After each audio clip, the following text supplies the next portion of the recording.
अस्सलाम वालेकुम।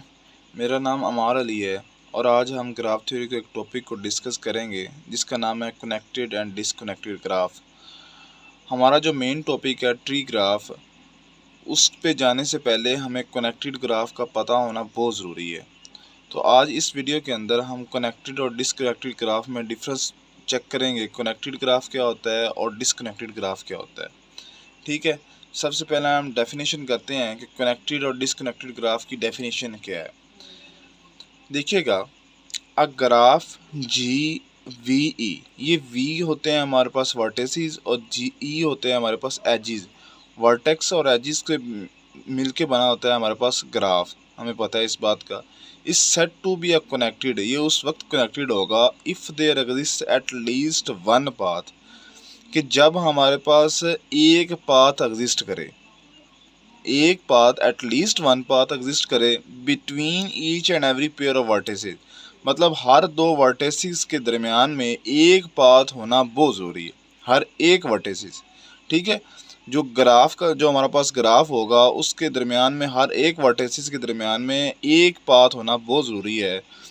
Otherwise the graph is a disconnected, अगर वो एक पाथ, अगर किसी दो वर्टिसेस के दरमियान भी कोई एक पाथ भी ना हुआ, एक से ज़्यादा पाथ भी हो सकते हैं, अगर एटलीस्ट वन पाथ होना चाहिए। कंडीशन यहाँ पे हमारे पास रिस्ट्रिक्शन ये है कि एटलीस्ट वन पाथ होना ही होना चाहिए।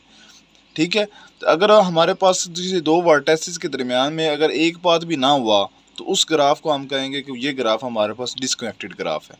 ठीक है, अब हम इसकी एग्जांपल्स करते हैं, उससे आपको मज़ीद अच्छे से समझ आ जाएगी। अब ये देखिएगा, एग्जांपल नंबर 1 हमारे पास क्या है कि देखिएगा, ये हमें पता है कि ये हमारे पास क्या होते हैं, ये हमारे पास वर्टिसेस होते हैं और इनके दरमियान में ये जो होती हैं ये हमारे पास एजिस होती हैं। ठीक है, तो अब हम देखते हैं कि अगर मैंने ए से बी वर्टेक्स जाना हो, ए से बी, तो मैं एक पाथ हमारे पास है, वो है, उसका नाम क्या नेम दिया हुआ है, वन। एक पाथ हमारे पास वन ऐसा है जो मैं ए से बी के जाऊंगा तो मेरे पास पाथ है, एटलीस्ट वन पाथ की बात हुई है ना। हमने चेक करना है कि ए और बी के दरमियान, ए और सी के दरमियान, ए और डी के दरमियान, फिर बी और सी, फिर बी और डी, फिर सी और डी, मतलब हमारे पास कितने पॉसिबल पाथ वर्टिसेस हैं एक से पास, एक वर्टेक्स से दूसरे वर्टेक्स पे जाने पे। तो आप देखते हैं, मिसाल के तौर पे मैंने ए से सी जाना हो, अगर ए से मैंने सी जाना हो तो इसका मतलब दो उसके पॉसिबल पाथ हैं। एक, यहाँ से मैं ए से बी पे जाऊँ और बी से मैं वापस सी पे आ जाऊँ, अगर मैंने ऐसा करना हो। दूसरा मेरे पास पाथ ये भी है, अगर मैं बी से डी पे जाऊँ और डी से सी पे आ जाऊँ, मतलब दो पॉसिबल पाथ हो गए। लेट्स सपोज मैंने ए से डी जाना हो, ए से डी मैं यहाँ से यहाँ तक आ सकता हूँ। अगर ए से बी जाना हो, ए से यहाँ तक आ सकता हूँ। मतलब ये है कि पॉसिबल पाथ्स हैं, एटलीस्ट वन पॉसिबल पाथ है। तो यहाँ देखिएगा, यहाँ से पहले यहाँ से यहाँ तक जाऊँगा, यहाँ से यहाँ आ जाऊँगा। ठीक है, मतलब पाथ तो है ना मेरे पास, मतलब यहाँ तक मैं पहुँच तो सकता हूँ ना। तो अब देखिएगा, जो पॉसिबल पाथ्स हैं वो मैंने इधर लिख लिए हैं। मैं ए से बी जाऊँ, अगर मैं ए से बी जाऊँ तो मेरा पॉसिबल पाथ, इसको मैंने नाम दिया हुआ है वन का। ठीक है, अगर मैं ए से सी जाऊँ, पहले मुझे जाना पड़ेगा वन पे, उसके बाद वन पाथ पे जाना पड़ेगा, उसके बाद टू पे जाना पड़ेगा, फिर मैं सी पे पहुंच जाऊंगा। अगर मैं डी पे पहुंचना हो, ए से डी, तो फिर मुझे कौन सा पाथ कवर करना होगा, फोर वाला। सॉरी फोर वाला एजिज, मुझे एज कवर करना पड़ेगा। अगर बी से सी जाना हो, बी से सी, तो कौन सा एज मुझे कवर करना पड़ेगा, मुझे टू कवर करना पड़ेगा। अगर मुझे बी से डी जाना हो, बी से डी, तो दो पॉसिबल पाथ हो जाएंगे। अगर मैं यहाँ से यहाँ तक आ जाऊँ, फिर यहाँ से यहाँ चला जाऊँ, तो क्या कौन सा पाथ, एक टू हो गया और एक थ्री, ये मुझे एज कवर करना पड़ेगा। ठीक है, तो दूसरा इसका वे ये भी है कि पहले मैं बी से ए जाऊँ, ए से डी जाऊँ, मतलब कोई भी कवर पहुँचना ही है ना मैंने। मैं कौन सा मर्जी पाथ मैं ले सकता हूँ, यहाँ से ले सकता हूँ, यहाँ से ले सकता हूँ। ठीक है, अगर सी से डी पे जाना हो, सी से डी पे, तो मुझे कौन सा एज कवर करना पड़ेगा, थ्री। तो ये देखिएगा थ्री, मतलब ये हो गया। इसको लिखने का मतलब ये है कि हमें इस बात का पता है कि कनेक्टेड ग्राफ उस ग्राफ को कहते हैं कि जहाँ से, मतलब जिस वर्टेक्स से, जो दो वर्टेक्स के दरमियान में हमारे पास एटलीस्ट वन पाथ हो, तो हम वहाँ एक वर्टेक्स से दूसरे वर्टेक्स तक पहुँच सकें। हर एक वर्टेक्स से हर दूसरे किसी भी वर्टेक्स पे ऊपर हम जा सकें। हमारे पास पॉसिबल पाथ एक होना ही चाहिए। ये देखिएगा यहाँ से यहाँ, अब आप कहिएगा ये नहीं कि एट वहाँ पे कंडीशन सिर्फ दी एट लीस्ट वन पाथ, मतलब एक तो होना ही होना चाहिए। यहाँ पे दो पाथ मिल गए, जहाँ पे यहाँ ए से सी तक पहुँचने के लिए पहले वन कवर करना पड़ेगा, फिर टू। कंडीशन ये है, रिस्ट्रिक्शन ये है कि हमारे पास क्या करना चाहिए, eight least one path exist करना चाहिए। टू भी हो सकते हैं, थ्री भी हो सकते हैं, फोर भी पहुंचने के लिए फाइव पाथ भी हो सकते हैं। ठीक है, अब देखिएगा ये वाला एग्जांपल, अगर मुझे ए से डी जाना हो या ए से ई जाना हो, मुझे ए से ई जाना पड़ेगा, पहले यहाँ से यहाँ जाना पड़ेगा, फिर यहाँ से यहाँ जाना पड़ेगा, मैं मतलब पहुँच जाऊँगा।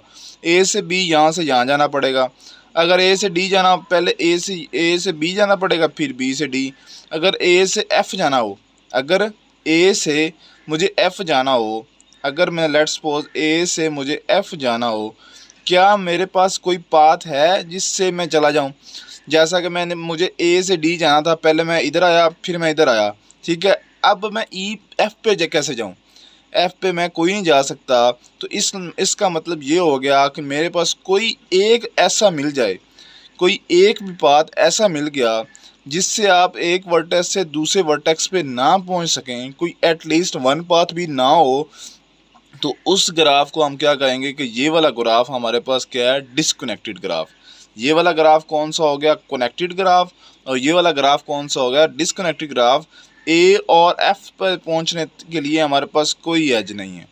ये एक मतलब एक एज भी मिल जाए, यहाँ से आप देखिएगा ए से सी से एफ तक कोई एज नहीं है, डी से एफ तक कोई एज नहीं है, बी से एफ तक कोई एज नहीं, ई से एफ तक, मतलब हमें तो सिर्फ एक चाहिए था। एक ऐसा पाथ मिल गया जिससे हम एक वर्टेक्स से दूसरे वर्टेक्स पे ना पहुंच सकें, तो उस ग्राफ को हम क्या कहेंगे, ये हमारे पास डिसकनेक्टेड ग्राफ है। मैं लिख लेता हूँ। ठीक है, ये मैंने लिख लिया कि ये हमारे पास कनेक्टेड ग्राफ है और ये हमारे पास डिसकनेक्टेड ग्राफ है। अब एक चीज़ हम और छोटे से एक दो कंसेप्ट हैं वो पढ़ लेते हैं कि आइसोलेटेड वर्टेक्स हम इन दोनों ग्राफ में हमारे पास कौन सा है। आइसोलेटेड वर्टेक्स उस वर्टेक्स को कहते हैं जिसकी हमारे पास डिग्री ज़ीरो, जिसकी हमारे पास डिग्री ज़ीरो। अब देखिएगा इस वर्टेक्स में कोई ऐसा वर्टेक्स है जिसकी डिग्री ज़ीरो, ए की डिग्री 2 है, बी की डिग्री 2 है, सी और डी की डिग्री 2 है। हमें पता है ना डिग्री कैसे चेक करना है, नंबर ऑफ जो एजेस होते हैं उस वर्टेक्स के साथ जो लगे होते हैं तो वो उसकी डिग्री होती है। ठीक है, अब देखिएगा एफ बी इसकी एफ़ की भी डिग्री 2, ई बी सी इन सब की डिग्री 2 है। एफ एक ऐसा है जिसकी हमारे पास डिग्री क्या है, ज़ीरो। एफ क्या हमारे पास ऐसा वर्टेक्स है जिसकी डिग्री हमारे पास ज़ीरो है, तो इस वर्टेक्स को कहेंगे कि F is a isolated vertex. F is a isolated vertex. मैं लिख देता हूँ, ये देखिएगा मैंने लिख लिया कि एफ हमारे पास एक ऐसा वर्टेक्स है जिसकी डिग्री हमारे पास क्या है, ज़ीरो। तो उस वर्टेक्स को हम क्या कहते हैं कि F is a isolated vertex, कि ये हमारे पास क्या है, आइसोलेटेड वर्टेक्स है। और दूसरा हमारे पास है पेंडेंट वर्टेक्स। पेंडेंट वर्टेक्स उस वर्टेक्स को कहते हैं जिस वर्टेक्स की डिग्री हमारे पास क्या हो, 1 हो, जिस वर्टेक्स की हमारे पास डिग्री 1 हो। अगर हम इस ग्राफ में चेक करना चाहें तो इसमें कोई भी ऐसा एज नहीं है, वर्टेक्स नहीं है जिसकी डिग्री 1 हो। तो इधर आएँ, इधर ए की डिग्री भी 2, बी की भी डिग्री 2, डी की डिग्री 2, सी की डिग्री 3, ई की डिग्री चेक करें तो ई की डिग्री हमारे पास क्या है, 1 है। तो ई हमारे पास क्या है, पेंडेंट वर्टेक्स है। इसको भी मैं लिख देता हूँ। ठीक है जी, मैंने लिख दिया E is a pendant vertex, क्योंकि इसकी डिग्री क्या है, 1 है।